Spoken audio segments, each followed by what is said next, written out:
परम सत्कारयोग साध संगत जी, राधा स्वामी जी, गुरु प्यारी साध संगत जी, आज का हिंदी सत्संग सावन महीने का बड़ा ही स्पेशल और रूहानियत से भरा सत्संग है, जिसमें गुरु साहब ने हमें समझाया है कि किस तरह जन्म से लेकर मौत तक का हम सफ़र तय करते हैं। मौत के बाद का जो हाल है वो इस सत्संग में फरमाया गया है। सावन आया मास दूसरा, सास मरी घर आया ससुरा। पहले सत्संगी की मौत का वर्णन करते हैं। जब मौत आती है शब्द प्रकट हो जाता है। जब शब्द आता है आशा मनसा मर जाती है। यहाँ तक देखा गया है कि जिन औरतों के 2-2 साल के बच्चे थे, उन्होंने कई दिन पहले से बच्चों को दूध देना छोड़ दिया।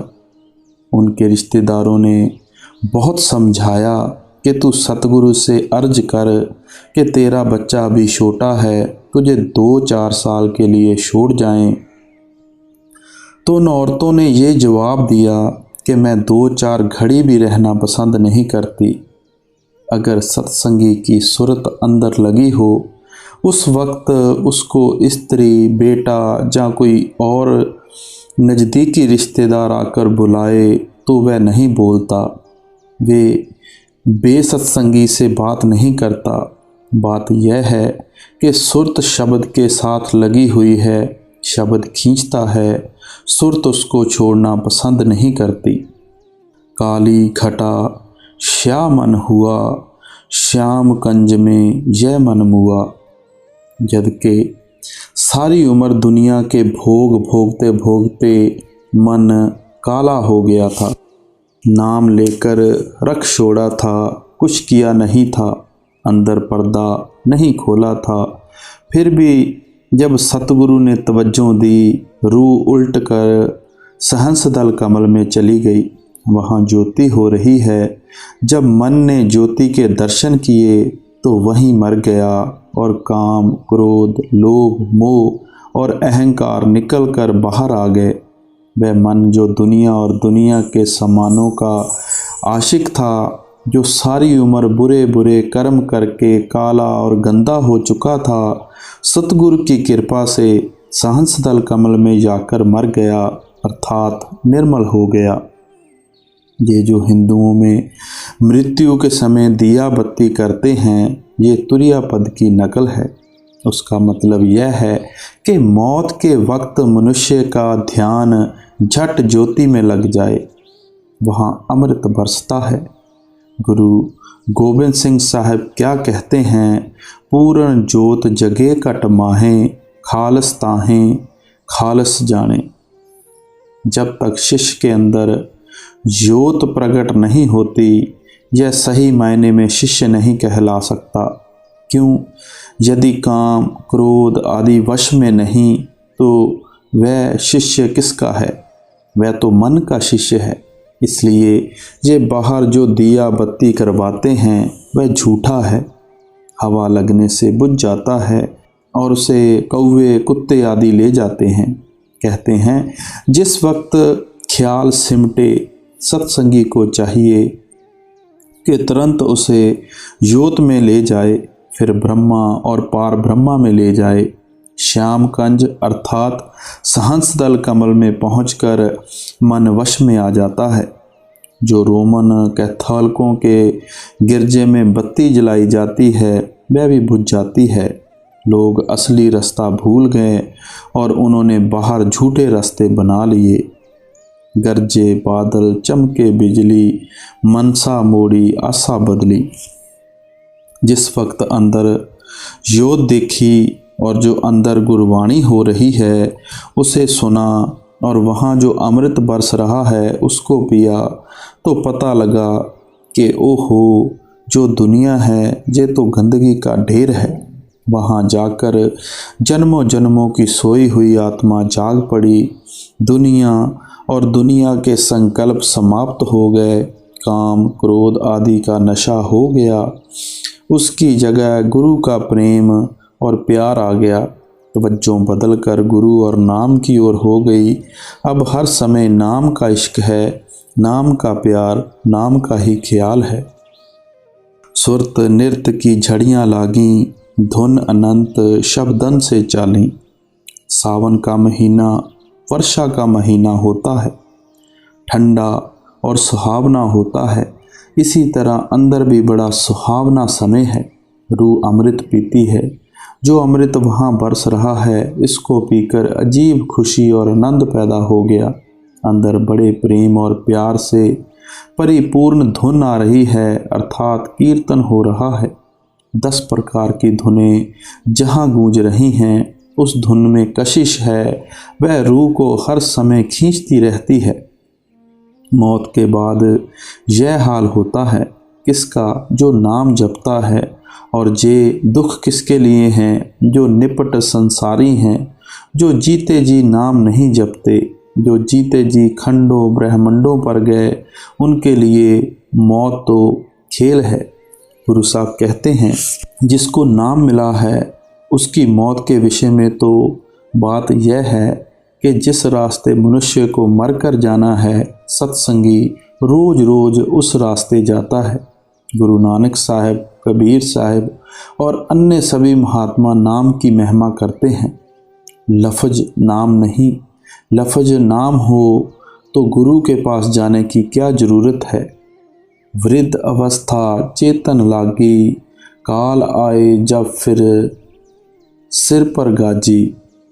कहते हैं, चाहे वृद्ध अवस्था में नाम मिला हो, जब मौत सर पर खड़ी थी, फिर भी सतगुरु संभाल करता है। जब सत्संगी की मौत आती है और रूह 9 दरवाज़ों को छोड़कर ऊपर जाती है, वहाँ 2 रास्ते हैं, दायां और बायां। दायां सतगुरु का है, बायां काल का है। सतगुरु वहाँ रूह की संभाल करता है, फिर देखता है कि अगर इसके दिल में दुनिया की कामनाएं हैं तो कुछ समय तक सहस तल कमल में ठहराकर इसको जन्म दे देता है। लेकिन पहले जन्म से अच्छा अर्थात दूसरा जन्म श्रेष्ठ होता है। अगर दुनियावी ख्वाहिशें नहीं हैं और भजन भी नहीं किया तो भी जन्म नहीं देते, बल्कि वहीं सूक्ष्म शरीर में भजन करवा कर दर्जे ब दर्जे ऊपर ले जाते हैं। इसको वापस दुनिया में लाने वाली कौन सी चीज़ है? दुनिया और दुनिया के प्रति और कामनाएं। जमपुर से अब सतगुरु राखें, बहुत तक जीव मौत दर्द ताकें। अब सतगुरु जमदूतों के हवाले नहीं करता, उसका हिसाब सतगुरु के पास ही रहेगा। अगर नाम लेकर भी जमदूतों के साथ जाना है तो ऐसे सतगुरु और नाम को हम दूर से ही सलाम कर देंगे। नाम वाले के पास जमदूत नहीं आते, लेकिन अगर वह नाम की कमाई करता हो, अगर यह कहे कि बिना भजन के सचखंड ले जाएंगे, तो यह झूठ है। क्या बिना पढ़े कोई BA या MA पास हो सकता है? कभी नहीं। यह नियम यहाँ भी है। सो सतगुरु क्या करते हैं? सहंस दल कमल में भजन करवाकर धीरे धीरे कभी दूसरे स्थान पर, कभी तीसरे स्थान पर, कभी चौथे पर ले जाते हैं, आखिर पहुंचाकर ही छोड़ेंगे। अब आगे गैर सत्संगी की मौत का वर्णन करते हैं। काल घटा जब आकर शाई, धारा मौत अधिक बशोई, जीव अनेक रहे घबराई, काया गढ़ उन दीन ढड़ाई। जिनको नाम नहीं मिला, ये उनका हाल है। मौत का वक्त है, काल को आना है और इसके शरीर रूपी गढ़ को ढा देना है। यह घबराता है और कहता है कि किसी हकीम को बुलाओ, किसी डॉक्टर को बुलाओ, कोई है जो मुझे मौत से बचा ले। मौत को पसंद नहीं करता। अब बचाए कौन और रखे कौन? माँ बाप भाई बेटा बेटी पास ही खड़े हैं। धर्मराय के जमदूत आते हैं, कान से पकड़ कर ले जाते हैं। इतना भी पता नहीं चलता कि किस रास्ते से ले गए। अब यह जमदूतों के साथ जाता है। जो कुछ इसके साथ बीतती है यही जानता है। जमपुर जाएं जीव पछतावे, जम के दूत तिन बहुत सतावें। रास्ते में प्यास लगी है, यह कहता है पानी दो। जमदूत कहते हैं पानी नहीं है। हाँ, तुमने जो अमुक पुण्य दान किया है, यदि उसका फल हमको दे दे तो हम तुमको पानी देंगे। बेचारे को वहाँ सब कुछ देना पड़ता है। सो जितने अच्छे कर्म पुण्य दान आदि किए होते हैं, सब कुछ रास्ते में जमदूत छीन लेते हैं। गुरु साहब फरमाते हैं, कर्म धर्म पाखंड जो दिसे, तिन जम जगाती लूटे। निर्बाण कीर्तन गावो करते, का निमक सिमरत जित छूटे।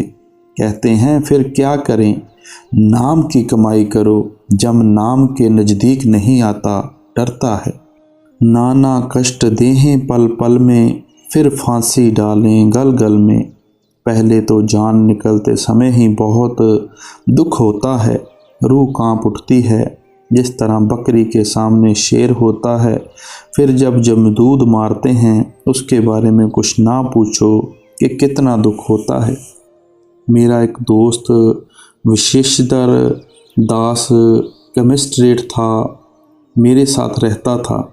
जब मौत आई तो कहता है मुझे बचाओ, वह गाय सींग मारती है।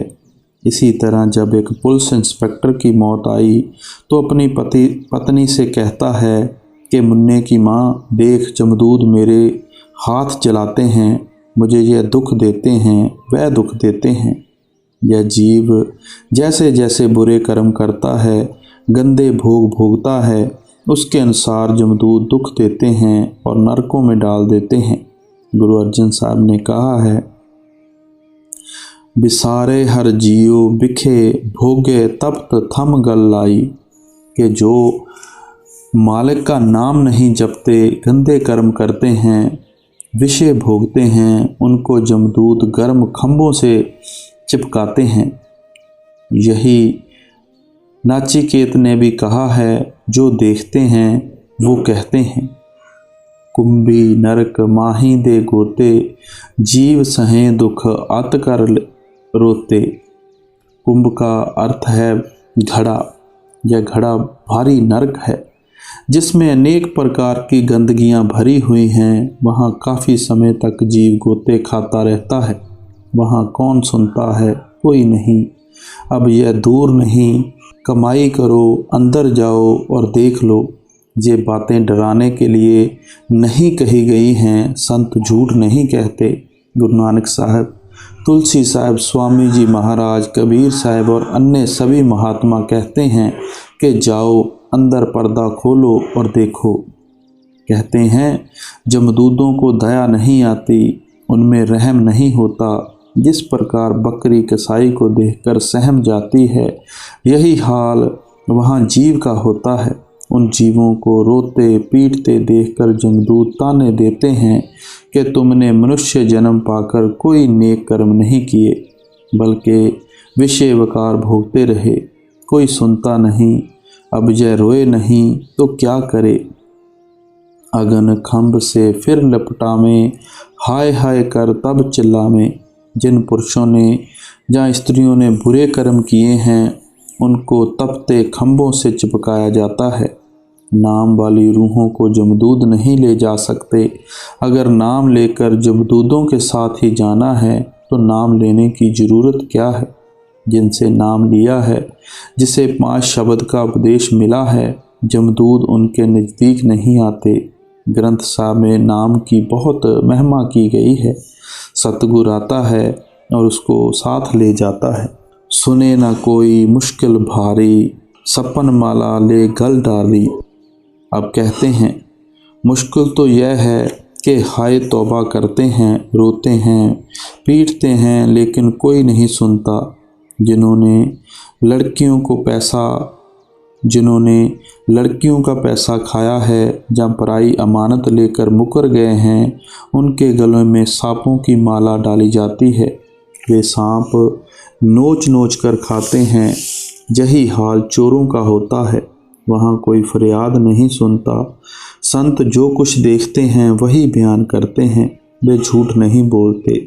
अगर संत ही झूठ बोलेंगे तो सच कौन बोलेगा। जो जो जीव पिछले महात्माओं के समय में आए और जिन्होंने उन महात्माओं ने रास्ता दिया वे संसार से पार हो गए, बाकी नहीं।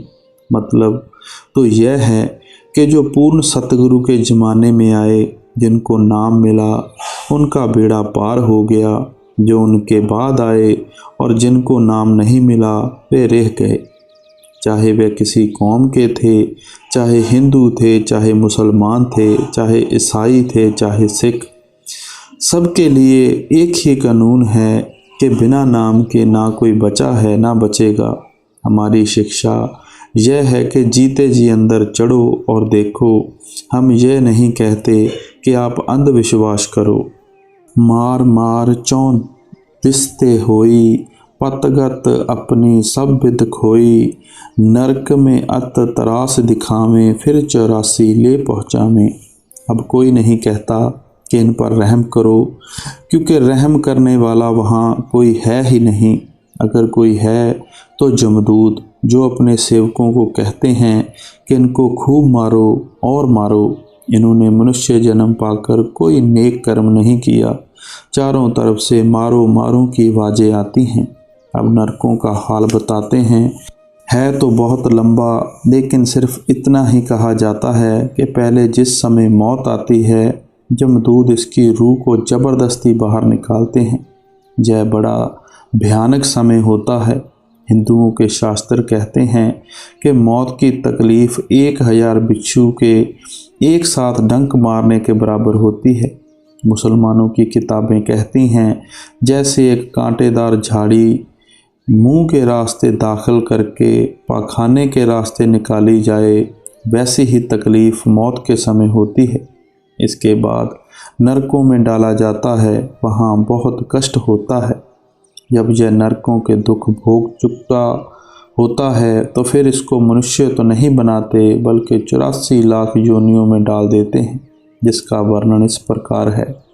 पहले पेड़ पौधे हैं, इसको काफ़ी समय इनमें जन्म लेने और मरने में लग जाता है। फिर कीड़े पतंगों की योनियों में, फिर पक्षियों और पशुओं की योनियों में, हर एक योनि में अनगिनत समय लगता है। सबके बाद मनुष्य जन्म मिलता है। अगर मनुष्य जन्म में नाम मिल गया तो मुक्ति का समान हो गया, अगर ना मिला तो फिर 84 का 84 में रहा, नरकों में जाना पड़ा। यही कामी पुरुषों का हाल है, जो विषय बकार भोगते हैं, यह उनका हाल है। गुर भक्ति बिन यह गत पाई, नर देही सब बाद गवाई। अब कहते हैं यह दुख क्यों पाया? फिर आप ही जवाब देते हैं कि जहाँ तो गुरु नहीं मिला, और अगर मिला तो उसका कहना नहीं माना, ना भजन किया ना सिमरन किया। मनुष्य जन्म इंद्रियों के भोगों और मन की मौज में गुजार दिया। जब मौत के वक्त हिसाब देना पड़ा, ऐसी घटनाएं आप रोज़ देखते हैं। अब कहते हैं कि हमारा दुनिया में दुश्मन कौन है? मन और इंद्रियां। हर एक इंद्री धर्मराय के दरबार में इसके खिलाफ गवाही देती है कि इसने अमुक बुरा काम किया। हाथ गवाही देते हैं कि इसने अमुक बुरा काम किया। आँखें गवाही देती हैं कि इसने अमुक भोग को देखा था।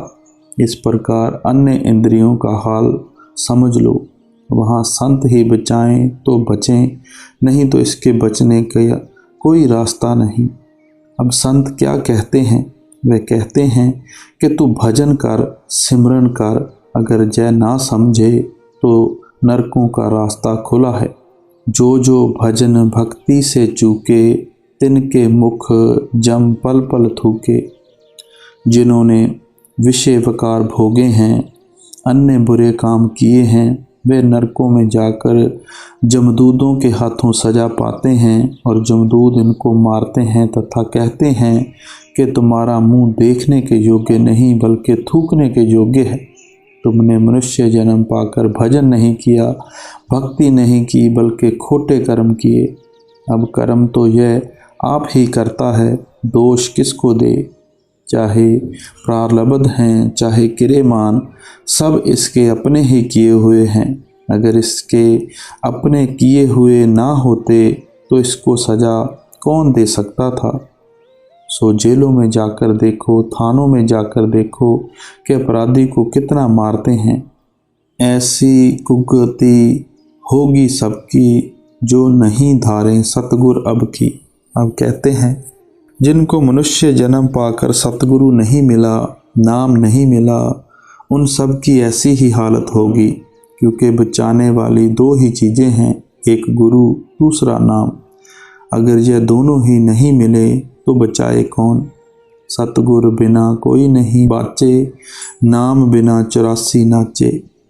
बिना सतगुरु के कोई भी 84 और जमदूदों से नहीं बच सकता, क्योंकि नाम बिना उद्धार नहीं और नाम सतगुरु से मिलता है। इसलिए जब तक सतगुरु और नाम नहीं मिलता इसका कुछ नहीं बनता। बिना नाम यह गधा, कुत्ता, बिल्ली, कीड़ा, पतंगा, घास फूस बनता फिरता है। अगर 84 का चक्कर ख़त्म करना है तो सतगुरु और शब्द की शरण लो। धन्य भाग हम सतगुरु पाया, चढ़ी सुरत मन गगन समाया। अब हजूर स्वामी जी महाराज बिना नाम वालों की हालत कहकर फिर नाम वालों की तरफ आते हैं। नाम वाली रूह कहती है मेरे धन्य भाग हैं कि सतगुरु ने मुझे संभाल लिया, जमदूदों से बचा लिया और अंदर शब्द के साथ जोड़ दिया। जिस तरह किसी आदमी को जंगल में ठग डाकू घेर कर कत्ल करना चाहते हों, अचानक कोई अपना आदमी आ जाए और वह उसको छुड़ा ले तो उसको कितनी खुशी होती है। ठीक उसी तरह सतगुरु इसको बचाते हैं, बल्कि जब सतगुरु आते हैं तो सब जमदूत पीछे हट जाते हैं। सुन मंडल जाए झूला झूली, सावन मास लिया फल मूली। सावन और भादों के महीनों में वर्षा होकर ठंड हो जाती है। स्त्रियां और पुरुष बाहर वृक्षों पर झूला डाल कर झूलते हैं। अब कहते हैं यह तो दुनिया में होता है, परंतु वह असली सुख कहाँ है। फिर आप ही जवाब देते हैं कि पार ब्रह्म में। अब रूह तुरिया पद को छोड़कर ब्रह्मा को पार करके पार ब्रह्मा में आ गई और रूह के ऊपर से तीनों शरीर स्थूल, सूक्ष्म और कारण उतर गए। जहाँ आकर इसको ऊपर से पर्दे उतर जाते हैं, जहाँ रूह का अपना प्रकाश 12 सूरज के बराबर होता है। वही रूह एक मच्छर में है, वही रूह एक हाथी में है। अब इतना शक्तिशाली होते हुए भी मनुष्य को यह समझ में नहीं आता कि वह क्या हस्ती है। जब तक इसके ऊपर से पर्दे नहीं उतर जाते परमात्मा की तो क्या, इसको अपने आप की भी खबर नहीं। मानो मनुष्य जन्म के फलस्वरूप 84 के चक्कर को छोड़कर वहाँ जाकर रूह महसूस करती है कि मेरा कोई परमात्मा भी है। नहीं तो जब तक यह शरीर में बैठा है इसको क्या मालूम कि परमात्मा किस चीज़ का नाम है। सखियाँ सब मिल गावन लागी, माया ममता देखत भागी। अब कहते हैं जो संतों महात्माओं की रूहें हैं वे हमारी सहेलियां हैं। वे भी गुण गाती हैं, यह भी गुण गाने लग गई। स्थूल, सूक्ष्म और कारण सब माया के गिलाफ हैं। अब यह ऊपर चली गई, यह माया का देश था, माया का देश ही छोड़ दिया। अब ममता क्या कर सकती है। इसलिए संत सत्संग में कहते हैं इस माया के देश को छोड़ दो, चलो ऊपर। पर यदि यह कीचड़ में से निकलना पसंद नहीं करता तो संत क्या करें। सभी सुहागन झूलें घर घर, पिया अपने को हृदय धर धर। जिस प्रकार सावन के महीने में सहेलियां झूला डालकर झूलती हैं, ठंडी हवा लेती हैं और अपने पुरुषों से हास विलास करती हैं, इसका पति कौन है? सतगुरु, नाम और शब्द। इसी प्रकार यह जहाँ सतगुरु, नाम और शब्द के साथ प्रेम करके खुशियाँ मना रही है। सभी रूहों का पति अकाल पुरुष है। जिन्होंने पर्दा खोलकर दर्शन कर लिए वह सब सुहागन हो गईं। पिया विमुख तरसे बहु नारी, जिनके पति परदेश सिधारी। जिस प्रकार दुनिया में जब किसी के घर ब्याह शादी होती है या तीज त्योहार होता है और जिन स्त्रियों के पति पास होते हैं वे रंग रलियां मनाती हैं, पर जिनका पति अमेरिका, अफ्रीका जहाँ कहीं परदेश गया होता है वे अफसोस करती हैं और झुरती हैं। इसी तरह जिन रूहों को परमेश्वर रूपी पति मिल गया वे सावन के महीने में अर्थात मनुष्य जन्म में खुशी मनाती हैं, और जिनके अंदर परमेश्वर रूपी पति प्रकट नहीं हुआ वे रोती हैं और कहती हैं कि मालूम नहीं पति मिलेगा या नहीं। तिनको सावन काला नागा, डस डस खावे लागे आगा। अब सावन की झड़ियाँ लगी हैं, ठंडी हवाएं चलती हैं, बूंदें पड़ती हैं। जो पति वाली स्त्रियां हैं वे खुशी मनाती हैं, लेकिन जिनके पति पास नहीं उनके लिए वे बूंदें काले नाग के समान हैं। बाहर वर्षा रिम झिम होई, घट में उनके अगन समोई। अब कहते हैं कि सावन के महीने में बाहर बूंदें पड़ती हैं, ठंडी हवाएं चलती हैं, लेकिन जिनके पति पास नहीं उनके अंदर आग जलती है। जो स्त्री दुहागिन हो उसके लिए तो नरक है। इस तरह जो अंदर गए उनके लिए तो खुशी और शांति है, लेकिन जो नरकों में गए उनके लिए आग है। अगन लगी मानो तन मन फूंका, उनके भावें पड़ गया सूखा। तीज त्योहार कुछ नहीं भावे, मन में दुख नहीं हर्ष समावे। जिनके पति परदेश हैं उनका तन मन जलता है, उनके लिए मानो पानी बरसा ही नहीं, उनके लिए सावन आया ही नहीं। इसी तरह जिनको गुरु नहीं मिला, शब्द नहीं मिला, उनका मनुष्य जन्म बर्बाद हो गया, बल्कि पाप करके उन्होंने सर पर बोझ बांध लिया। जिनके पति पास हैं, जब कोई ब्याह शादी तीज त्योहार होता है तो उनको खुशी होती है, लेकिन कई बार देखा है जिनके पति परदेश हों या जो विधवा हों वे ऐसे अवसरों पर रोती हैं। इसी तरह जिनको नाम मिल गया है वे मनुष्य जन्म में सुख भोगते हैं, और जिनको सतगुरु पति नहीं मिला वे नरकों में रोते रोते जाते हैं।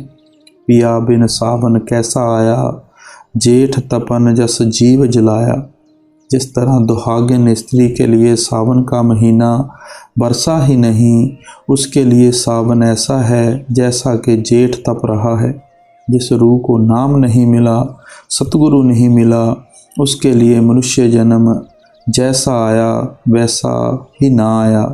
जिस तरह कुत्ते बिल्ले जून भोग कर चले गए उसी तरह वह चला गया।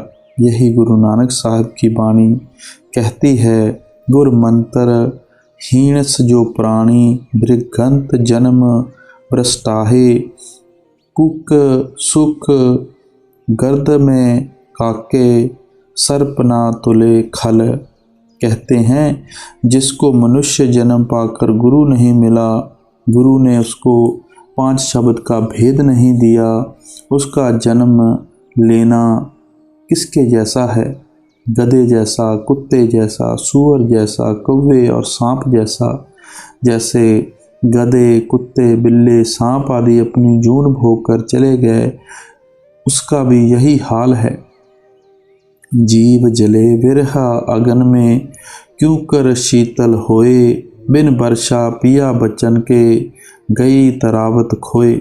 जिनको पूरा गुरु नहीं मिला, नाम नहीं मिला, जिन्होंने जीते जी परमात्मा को नहीं देखा, उसका यही हाल है।